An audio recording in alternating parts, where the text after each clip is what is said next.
Over 70% of adults have experienced a traumatic event at least once in their lives, and up to 20% will develop post-traumatic stress disorder. Here to tell us a little bit more about PTSD and how you can be aware of it is Dr. Tim Perry with Frontier Health. Dr. Perry, thanks for joining us on this Monday. Thank you. Well, first off, what is PTSD? It's a form of anxiety disorder that's usually triggered by a significant traumatic experience, usually one that has a threat of death or threat of life involved with it. Could be a cumulative or it could be a single event. Can be global or it can be singular to an individual. And let's kind of break down what some of the common causes are. I know you just mentioned a few, but things like domestic violence, child abuse. The recent pandemic, we saw a uptick in post-traumatic stress because of how much we were associated with the loss of life and the shelter in place and all of those traumatic experiences and the images. It can be triggered by someone who's exposed, not necessarily directly the involved in the trauma, but a first responder that, for example, investigates an accident and they have the exposure to a traumatic scene. All of those things can be causes of post-traumatic stress. Well, it definitely makes sense with that, but is this always long-term and does it ever go away? Well, usually there are two stages. The acute stress disorder, which usually occurs within 30 days of a traumatic event and usually doesn't last very long, goes away within a few weeks to maybe a couple of months. PTSD, however, can show up immediately after the event or it can wait for years and show up years later.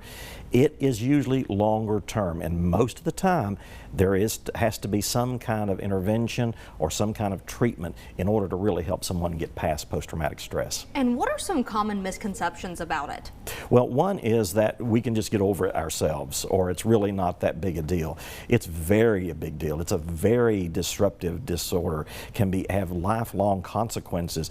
Even a high rate of suicide with people with PTSD is astronomical, so it's not something to take lightly or just dismiss, but it's very debilitating and very serious disorder. And let's walk through some of the ways that folks can get help with this. Well, the first thing is to recognize if you're having those symptoms. If you've been through a traumatic experience, whether it's personal or family or whatever the traumatic experience is, start noticing yourself. If you're starting to have symptoms, things like inability to concentrate, vivid recollections of the traumatic experience, hyperarousal, always on alert, avoiding what might remind you of that event. If you're starting to have clusters of these symptoms, recognize that it could be post-traumatic stress or acute stress disorder. That's the first step. Second is surround yourself with supportive people that are encouraging, that support you, that maybe know what you've been through, that can be there for you. And finally, most importantly, get assessed by a professional. Talk to someone. There is great treatment out there that can help you overcome this. And speaking of treatment, I know that you say talking to someone, but do people need to be medicated for this at times? You know, medication, there are medications. Zoloft, Paxil are probably two of the FDA-approved medications, SSRI medications that are given for this treatment. I don't recommend it to be solely for the cause of PTSD. It's usually best if it's in treatment with something else. So treatment and assessment is the first option, and then if the symptoms continue or worsen, then we look at medication management and assessment. Are there any other tips that you want to give to folks?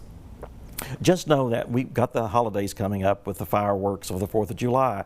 Veterans are very susceptible to PTSD, especially combat veterans. It's mindful to be remembering that those explosions and smells, even of fireworks and all that going off, can be triggers for someone who's been through battle fatigue or battle exposure for PTSD. Be mindful of that and just be on the watch for it. Absolutely. Well, Dr. Perry, thank you so much for joining us today. And for more information about post-traumatic stress disorder, you can reach out to Frontier Health. Their email is right there on the screen, as well as their phone number.